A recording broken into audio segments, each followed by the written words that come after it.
Bonjour YouTube, j'espère que vous allez bien. Nous attaquons un nouvel épisode de Time Out. Time Out, qu'est-ce que c'est? C'est une émission où on se retrouve tous les samedis de 19h à 21h, même si parfois ça déborde. Et donc aujourd'hui, je suis en compagnie de Bilichou et de Lucille, que je vais laisser se présenter. Bilichou, qui es-tu? Que fais-tu? Où vas-tu? Comment vas-tu? Eh bien, qui suis-je? Je suis une streameuse Twitch depuis quelques années maintenant. Qu'est-ce que je présente sur ma chaîne? Un tas de trucs. Ça va du jeu indé au AAA, ça va du cooking au karaoké, ça part sur du Just Dance ou des lives créatifs. Donc voilà, avec le concept de base de la bienveillance, du fail et du fun, pas trop de skill, malheureusement. On essaye parfois, mais ça marche pas toujours. Et voilà, vous pouvez me retrouver sur littéralement tous les réseaux sociaux. J'y suis. Bah, moi, c'est Lucille, je suis dessinatrice principalement. Je suis censée être streameuse, mais j'oublie souvent de streamer, beaucoup trop souvent. Sinon, en général, c'est moi qui fais les emotes de la moitié de vos streamers sur Twitch, ou leurs visuels, ou qui vous cassent les couilles sur Twitter parce que je parle beaucoup trop. Mais non, mais tellement Ça pas. passe bien, ça passe bien. Moi j'aime ça trop ce que tu dépend, passes sur ça Twitter. dépend. Eh bien écoutez, je vais vous poser la première question. C'est quoi votre meilleure connerie de gamine? Oh, mais en fait, il y en a beaucoup. Moi, il y en a pas, j'étais sage de ouf. Sérieux? Ah oui? Ah ouais, Tu faisais moi, jamais de j'étais moitié bêtises? sage, mais... Non. Ok, bah si tu veux, on commence par la mienne, alors c'est pas grave. Je sais pas si c'est ma Vas-y. meilleure, mais c'est la première qui me vient. Je sais pas, me demandez pas comment, me demandez pas pourquoi, mais un jour j'ai vu des annonces pour adopter, enfin pour récupérer des petits chats. Et du coup, en fait, j'ai appelé la dame et je récupérais un petit chaton. Et je l'ai gardé dans ma chambre parce que, bah, bien évidemment, j'ai pas prévenu mes parents qui n'avaient probablement pas du tout envie qu'on ait un chaton. Et donc, je l'ai gardé pendant 2-3 jours comme ça, essayer de le nourrir un peu avec ce que je trouvais dans le frigo. Puis à un moment donné, il a bien fallu que je dise à mon père, bah, papa, j'ai un petit chat dans la chambre. Et mon père m'a regardé, il me dit, tu rigoles? Oui, non, je sais pas. Du coup, on est rentré à la maison. Il a bien évidemment raconté à ma mère que dans leur dos, j'avais adopté un petit chaton. Et ma mère est rentrée dans une fureur noire. Elle s'est mise à hurler, les murs ont tremblé. J'ai cru que ma vie allait se terminer là. Et voilà. Mais je pense vraiment elle a eu envie de me tuer. Elle m'a dit, dégage le chat d'ici, si tu ne trouves pas quelqu'un, je le mets dehors. Voilà, donc j'ai dû faire la tournée des voisins pour faire adopter le chat. Oh merde, t'as pas pu le garder du coup? Ah bah non. Ah bah ça c'était lui ou moi, hein. Là clairement il y en a un des deux qui allait mourir ce soir. T'aurais pu te faire adopter assez facilement, hein, après. J'avoue que j'y ai pensé, j'ai failli demander à la dame en question si à tout hasard je pouvais me faire adopter avec, parce que je pense que rentrer à la maison n'était pas une bonne idée. Mais non, elle a préféré prendre juste le chat. Voilà, je sais pas si c'est ma meilleure connerie, mais c'est la première qui me vient, et autant vous dire que bon, mes parents ont pas trop kiffé. Je suis sûre que j'ai fait pire si je réfléchis bien. Attends, tu sais quoi? Pendant que Lucille a réfléchi, je vais envoyer un message à ma mère. Ah mais moi Je ça vais va demander. être... Il y en Vas-y, a vas-y. pas. J'étais vraiment sage. C'est bizarre de dire ça, mais moi j'étais gentille et je faisais pas de bêtises. Ou je m'en souviens Oh, pas. si j'en ai une autre. Alors, Oh là là. Elle m'a envoyé 18 messages. Oui. Je rigole pas. Alors, Oh mon dieu, vas-y, on est prêt. elle m'a dit, partirai à l'école sans ta culotte et en jupe, tu apprenais à t'habiller toute seule. Ah, j'y suis allée en chaussons, moi. Oh, Mais trop Personne chou. voulait. mettre ta sœur dans le four. Ça, c'est trop bien. Je me rappelle exactement. En fait, on faisait semblant que c'était un petit roast beef. Et en fait, j'ai voulu la mettre dans le four. C'est trop adorable. On a cassé la porte du four. Oh mon dieu.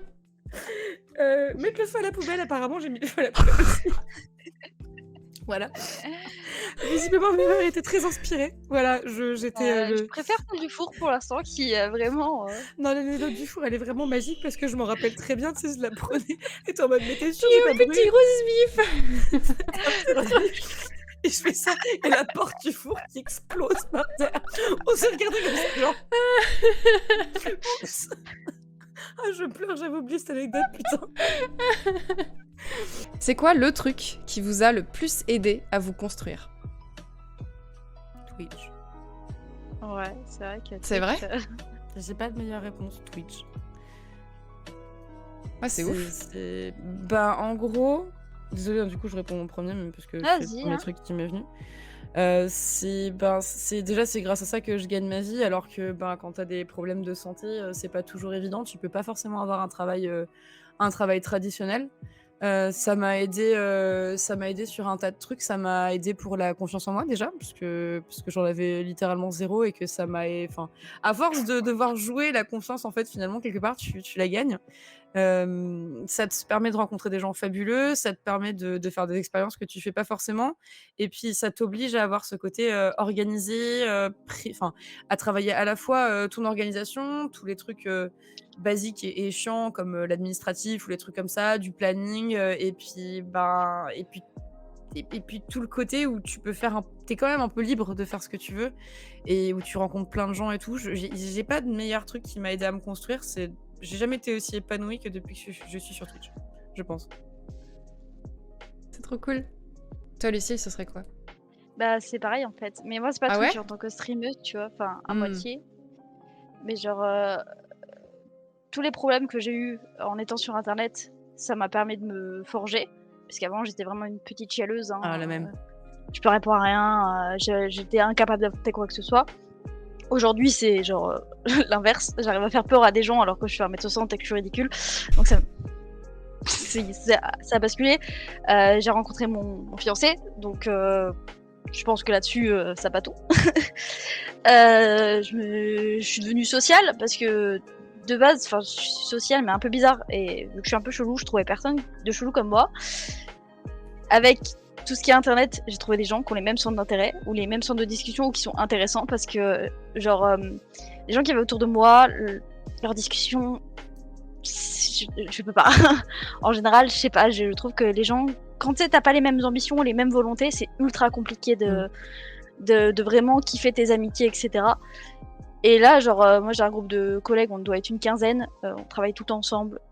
Du coup, c'est pareil avec Twitch, ça a découlé sur mon métier actuel, qui a découlé sur tous les clients que j'ai rencontrés, toutes mes collègues, tous les gens avec qui j'ai pu faire plein de choses, etc. Tous les projets, toutes les idées de projets que j'ai plus tard. J'étais très timide, je le suis plus du tout. Donc ça aussi, c'est trop cool. Ça aide de ouf pour la timidité, je suis d'accord. Tu rencontres tellement de gens et de gens différents et de tous les horizons et tout que ça te métamorphose ta vie. Et puis bah, comme Billy, ma santé elle est catastrophique, j'aurais pas eu ça, je sais pas ce que je ferais. C'est quoi le truc qui vous fait le plus peur? La solitude. Est-ce que c'est un truc auquel t'es beaucoup confronté du coup ou c'est un truc que tu essayes de repousser justement? Bah c'est... S'il y a du silence, ça m'angoisse. Si j'ai pas quelqu'un avec moi, ça m'angoisse. Je suis toujours au téléphone ou quelque part ou pour avoir juste un contact humain. J'aime pas être seule du tout. Je sais pas pourquoi. Il y a ça et sinon c'est le vomi. Mais ça c'est une phobie et c'est autre chose. Ah merde! Ça, bah du coup pour ton bébé ça va aller? Ça va être fun. Moi, de quoi j'ai peur? J'ai peur des araignées, ça c'est ma phobie. Voilà, si tu mets une araignée, y a personne de plus angoissé que moi, c'est la mort. Je préfère mourir que de devoir toucher une araignée ou approcher une araignée, y a pas de souci. Mais en vrai, deep peur, non, je dirais de pas être assez. Genre, de pas être assez intéressante pour Twitch, de pas être assez bien pour mes amis, de pas être assez intéressante pour quelqu'un, pour trouver quelqu'un avec qui me marier ou avoir des enfants ou enfin faire des trucs que les gens font quand ils sont adultes et qu'ils sont amoureux. Je sais pas si c'est ça ma plus grande peur, mais je pense que si. J'ai toujours, enfin, peut-être toujours cette frayeur de pas suffire en fait. De devoir toujours faire plus, de devoir toujours se prouver des trucs, de devoir toujours prouver aux autres. Alors que pourtant, je travaille énormément sur le regard des autres, hein. Mais je pense qu'on grandit beaucoup avec ça, de même devoir. Pas en plus le regard, du coup, c'est. Non, c'est pas le regard. C'est ce que t'attends de toi-même. Ouais. C'est une forme d'exigence. De fou. Je suis extrêmement exigeante. Avec moi, avec mes proches, avec tout le monde. Je suis très très exigeante. Et du coup, toujours cette peur de pas suffire et alors que je suis convaincue qu'il y a plein de gens enfin, peut-être pas tant que ça, mais il y a des gens qui ne se posent pas cette question et qui du coup sont juste comme ils sont en fait. Enfin, moi j'aime les gens comme ils sont, donc pourquoi est-ce que les autres m'aimeraient pas comme je suis? De toute façon, tu pourras pas être plus que ce que tu es de base. C'est un truc que tu peux même pas. Oui, t'améliorer, mais genre. Si quelqu'un t'aime pas, il t'aimera pas. Et c'est pas parce que t'en feras plus que les gens t'aimeront plus, tu vois. C'est plus ou moins, ou tu vois, juste de pas arriver à trouver le bon dosage pour être suffisante, je dirais. C'est le premier truc qui me vient comme ça, donc j'imagine que ça doit être ça. J'espère qu'il y a un moment où Cette voix dans ta tête qui te pousse à tout le temps faire plus. Je pense qu'elle ça passe que Elle se quand calmera. t'es vieux et que t'as accompli ce que tu voulais dans ta vie, enfin, entre guillemets, tu vois. Je suis pas sûre. Je suis pas sûre. Parce qu'au que- contraire, là, du coup, tu reviens en arrière en te disant putain, j'aurais pu faire mieux. Je Mm. pense. Peut-être pas, hein, peut-être pas, mais. Bah, en fait, moi, il y a un moment dans ma vie où justement j'avais tout. J'avais le super boulot avec Oui, un moi super aussi, salaire, j'avais le super copain, Ouais. le super appart, super chat, je sais pas qu'est-ce qu'il y a d'autre comme critères, mais disons que c'était un peu les critères avec lesquels j'ai été élevée. Et ouais, j'avais tout ce dont j'avais pu rêver et disons que sur le papier, tout était... voilà, genre, j'avais atteint le palier que je m'étais fixé. Et là, à ce moment-là, j'ai réalisé que j'étais pas du tout heureuse. C'est ça. J'étais pas du tout bien. Et je me suis dit, ok, donc en fait, il y a un souci. Ça veut dire que, genre, si j'atteins ce palier-là, il y a encore des trucs au-dessus. Il y aura toujours. Et en fait, je pense que c'est le moment où tu commences à capter que tu te mets des paliers toujours plus haut et que quand tu les atteins, t'es toujours pas heureux. Et tu te dis, ok, bah en fait, c'est quoi, de quoi est-ce que j'ai vraiment, vraiment besoin pour être heureuse et pour avoir l'impression d'être fulfilled, rempli, satisfait. Et du coup, pour rester dans la joie et la bonne humeur, c'est quoi la pire épreuve que vous avez traversée ? Clairement, moi, je sais exactement laquelle c'est. C'est la perte de mon lapin. Il y a plein de gens, hey, gna, les lapins et tout. Pour la faire le plus court possible, j'ai eu il y a quelques années de ça. Moi, vous savez, mes animaux, c'est mes bébés. Il y a des gens qui disent les animaux, non. Mes animaux, c'est mes enfants. Je m'en occupe comme si j'étais leur mère. Il n'y a pas de souci avec ça. Vous êtes d'accord, tant mieux. Vous n'êtes pas d'accord, je m'en fous. Et j'ai un de mes lapins que j'ai dû amener chez le veto. Le veto lui a pété la colonne vertébrale, ce qui fait qu'il a terminé handicapé. Et donc en fait pendant plusieurs mois j'ai dû m'occuper donc d'un animal handicapé, sachant que sur les lapins c'est quelque chose qui n'est pas du tout commun puisque c'est pas quelque chose qui se fait. Et donc en fait j'ai dû m'en occuper vraiment toutes les 2 heures pendant des mois, les médicaments, les allers-retours chez le médecin, les démêlés avec les gens qui ont fait ça, bref. Tout un tas de petits trucs pas très sympathiques et voilà, et la perte de mon animal du coup qui a été je pense avec une rupture très très mal vécue, les 2 pires trucs de ma vie, mais ouais, ça a été hyper dur et je souhaite à personne d'avoir à vivre ça et de devoir littéralement mettre la totalité de sa vie entre parenthèses pour pouvoir s'occuper de quelqu'un ou d'un animal parce que c'est dur. C'est très très dur, surtout quand certaines personnes autour de toi en tout cas ne sont pas impliquées ou ne comprennent pas l'importance de la chose, quoi. Mais comment ça... Je comprends pas, il a cassé sa colonne vertébrale, mais genre volontairement ? Une mauvaise manipulation. Alors en gros, j'étais en stream le jour où ça arrivait. Je l'avais amené pour ce que les vétos m'avaient dit être juste un truc, une opération très classique, l'image dedans. Et en fait, ils m'ont appelé pendant que j'étais en stream pour me dire qu'il s'était réveillé, qu'il marchait plus, qu'il allait falloir l'euthanasier. Donc je suis partie comme une tarée du stream. Genre, j'ai jamais quitté un stream comme ça. J'ai tout coupé, je me suis barrée. Et donc à moi, ils m'ont dit qu'il s'était fait peur et qu'il avait tapé du pied et qu'il s'était pété la colonne. À mon coloc à qui j'ai littéralement jeté mon téléphone dessus en mode je veux plus les écouter, prends-les et parle-leur parce que je veux plus leur parler. Ils lui ont dit ouais, on a fait tomber un plateau à côté, il a eu peur, il s'est pété la colonne. Et au veto qu'on a vu derrière, ils leur ont dit je pense qu'on a fait une mauvaise manip et voilà quoi. Donc on le fait. Là, je passe super vite dessus comme ça. On peut se dire non mais c'est rien. Enfin c'est bon, c'est un animal, il est handicapé. Non, c'est pas juste ça. Quand c'est l'être vivant le plus pour qui tu as le plus d'affection de toute ta vie, tu peux pas dire ça. Et c'est prendre des décisions qui sont lourdes, c'est investir la totalité de l'argent que tu as pas forcément d'ailleurs pour faire en sorte qu'il aille bien. C'est modifier tout ton emploi du temps, modifier toute ta vie, littéralement pour être sûr qu'il aille bien, quoi. Donc c'était dur, c'était très très dur. Je suis sûre que Lucille a hâte de faire ça pour son bébé. Non. Mettre sa vie entre parenthèses. En fait, ça de base, je sais ce que c'est, puisque ma petite sœur est très polyhandicapée et est dans un état catastrophique. Donc du coup, moi, depuis que je suis petite, je grandis avec ça. Donc en fait, c'est pas... C'est pour ça que moi, là, tu dis épreuve, en fait, tout ce que j'ai vécu, je les ai pas vécues comme des épreuves. Genre comme des moments chiants, un peu plus difficiles, mais pas comme des épreuves. Parce qu'au final, à chaque fois, je trouvais un peu de positif partout, dans tous les cas, quoi. J'ai eu des relations catastrophiques avec beaucoup de mauvaises emprises ou beaucoup enfin, qui se sont pas bien passées, tu vois. Donc, avec justement des profils type pervers narcissique, etc. J'ai eu le droit à. Enfin, il y a ça. La première fois que ma petite soeur a été mise dans le coma, ça a été très compliqué aussi, parce que du coup, moi j'étais en internat, j'étais loin. Et que on te dit, bah, si tu rentres, c'est parce que, en fait, elle est morte et du coup, faut venir l'enterrer, tu vois. Donc, c'est des choses qui sont lourdes, mais en même temps, ça m'a pas non plus traumatisée, tu vois. Ça m'a pas arrêté et j'ai pas trouvé ça plus difficile qu'autre chose. C'est compliqué. C'est un peu bizarre, j'avais un peu. Enfin, des fois, quand je parle de ça, on me dit, ouais, t'as pas de cœur. Alors, si, mais tu relativises autrement, souvent, dans la vie. Plus t'as d'épreuves, plus tu relativises. En fait, je pense que ce que pour moi en tout cas, hein, ce qu'on appelle épreuve, c'est quelque chose qui va vraiment aller chercher, enfin faire en sorte que tu vas devoir aller puiser dans des réserves que tu pensais même pas existantes. C'est-à-dire que moi, je suis passée du jour au lendemain de je fais ce que je veux de ma vie à on m'impose quelque chose auquel je m'attendais pas, qui fait en sorte, enfin qui prend mon moral, mon énergie, mon argent. Pour moi, ça va être une épreuve. C'est parce que j'en ai souffert à la fois psychologiquement, à la fois financièrement, à la fois physiquement, et à la fois, j'ai eu le cœur brisé, quoi. Littéralement, j'ai jamais vécu des émotions aussi intenses que sur toute cette durée-là. Que ça a été dans les pleurs, dans la colère, dans l'incompréhension, et même dans la joie de petites choses parfois, tu vois. Et pour moi, c'est ça que je vais appeler épreuve.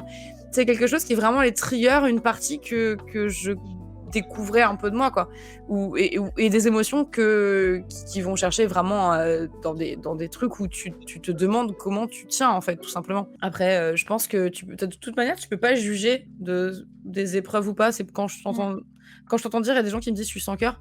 Non, je pense pas que t'es sans cœur. Je pense que t'as juste été habitué différemment à peut-être des choses que certaines personnes considéraient comme épreuves. Puis elle est née comme ça, c'est ça? En fait, elle est née comme ça, mais ça s'est développé au fur et à mesure.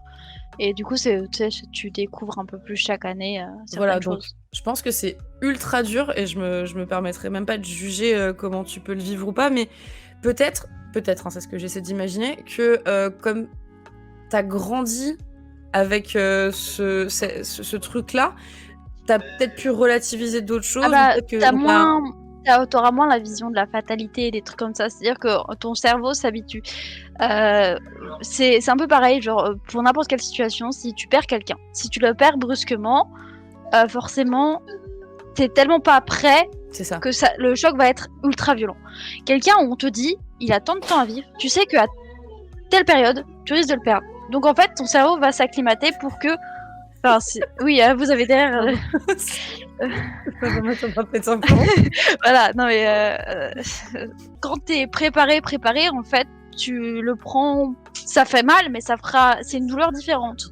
Ça sera une douleur différente qu'un truc brusque. Je vois totalement le genre. Je suis assez d'accord sur le côté où quand t'es préparé à quelque chose, c'est beaucoup. C'est comme si tu t'engages de toute façon avec quelque chose où tu sais qu'il y a. Voilà, c'est ça. Alors que quand tu sais pas à quoi tu t'engages, c'est beaucoup plus difficile. C'est pour ça que moi j'ai vécu plein de ruptures, mais les pires ruptures pour moi c'est celles auxquelles tu t'attends pas en fait. Ouais, il y a pas de raison, c'est quand ça arrive d'un coup en fait.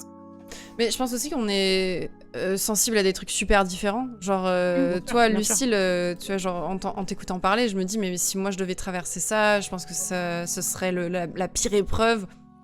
Et à l'inverse, il y a peut-être des trucs que moi j'ai traversés où il y a des gens qui vont me dire mais ça c'est super dur, et moi je suis là genre bon, en fait ça a été, enfin il y a des trucs super durs qui nous arrivent dont on se relève bien, et d'autres qui paraissent anodines, comme pour ton lapin par exemple. Il y a plein de gens qui sûrement perdent des animaux de compagnie et sont là bon bah c'est triste mais je passe à autre chose, et qui toi t'as touché. Et je pense qu'en fait, ouais, ça dépend des gens, et c'est un peu débile ce truc de juger, genre t'as pas de cœur, ou alors ta douleur à ce moment-là elle est pas légitime. Si, en fait, enfin. Toute douleur est légitime. Toute douleur est légitime, ouais, c'est dire exactement. On est des êtres humains, en fait, il y a des trucs qui nous touchent et qui vont pas toucher d'autres gens, et c'est comme ça. Mais au final, c'est pour ça, les épreuves... Ça fait des années que je me bats avec tout le corps médical parce que c'est le foutoir quand t'as un problème de santé, toi, tu sais aussi. De toute façon, on est sur les mêmes types de maladies invisibles, hein, toi et moi, donc... Donc au final, l'épreuve, c'est vraiment ton ressenti, c'est vraiment comment tu vas vivre un truc. Donc le premier d'entre vous qui s'amuse à juger quelqu'un qui vous parle d'un ressenti, je le claque. Donc, en général, plus tu subis, plus tu minimises ton ressenti. Mais ça, le nombre de médecins que j'entends valider ou pas valider certaines souffrances. Ah, le nombre de fois où je suis allée à genre un truc pour dire j'ai très mal au rein ou j'ai très mal machin, j'ai un truc, et qui te disent oh ça va, vous avez pas l'air d'avoir si mal, vous êtes bien assise, etc. T'es en mode je suis en train de crever de douleur là. Là, j'ai juste envie de mourir là tout de suite. J'ai juste mal tout le temps, donc du coup, je sais être normale d'apparence. Si c'est pas une grosse maladie justement comme le cancer, un handicap moteur, visuel et tout. Exactement, si te manque pas un membre, que t'as pas un cancer, que t'es pas en fauteuil, ta maladie elle n'existe pas. Surtout si t'es jeune. Alors là, si t'as le malheur d'être malade et jeune, mon Dieu. Je pense que quand t'es jeune, enfin quand t'es encore enfant d'ailleurs et que t'as une maladie comme ça, quand tu vas commencer à dire, même souvent les parents etc le prennent comme ça, quand tu vas dire j'ai mal, ils vont dire oh ça va passer. T'es là en mode bon écoute ça fait 20 ans ça passe pas donc peut-être un problème à un moment donné. Ne décrédibilisez jamais quelqu'un qui vous dit qu'il a mal, que ce soit physiquement ou mentalement, s'il vous plaît. Bah ça aussi c'est un truc, hein. Quand tu dis que tu vas pas bien, c'est pareil. Mais attends, t'as mis du maquillage, c'est que tu dois être bien ah ça a l'air d'aller mieux aujourd'hui. Ça a l'air d'aller mieux, ouais c'est ça. Ah mais tu souris, donc c'est que tu vas bien, finalement tu n'es pas si dépressif. C'est ça. Yeah, on adore. C'est un truc de boomer les maladies, c'est pour les boomers uniquement. Let's go. Pour terminer sur une note positive. Positive peut-être, allez, hein, parce que là, c'est votre remède. Des pleurs, mais en fait non quoi. Votre remède à toute épreuve, le truc qui vous fait du bien. Un câlin. Un karaoké. Yeah. Est-ce qu'on peut faire les deux en même temps? Je crois. Tu fais un câlin en même temps que tu chantes. Cœur brûlé au vent. Alors ça marche que quand tu chantes bien. Vu comment je chante mal, si je fais ça, non, karaoké, c'est le non, principe, tu t'en fous. Karaoké, le principe, c'est que tu t'en fous. Hein. Tu chantes bien, tu chantes mal, tu y vas, tu chantes en fait. Un câlin roqué. Incroyable. Je valide. Ouais, moi je suis d'accord. On se fait tous un énorme câlin et let's go. En tout cas, merci beaucoup à toutes les deux. C'était trop chouette de vous avoir. Merci pour toutes vos réponses. Merci le chat aussi. Ouais, merci le chat. Vous avez carré de ouf. Oui. Vous avez été top. Et je finirai sur le message de Iriga qui dit c'est trop intéressant cette émission. Bah, tu as bien raison, n'hésitez pas à regarder sur YouTube, vous en avez plein d'autres. Billy, je vais t'embaucher. Des bisous les potes.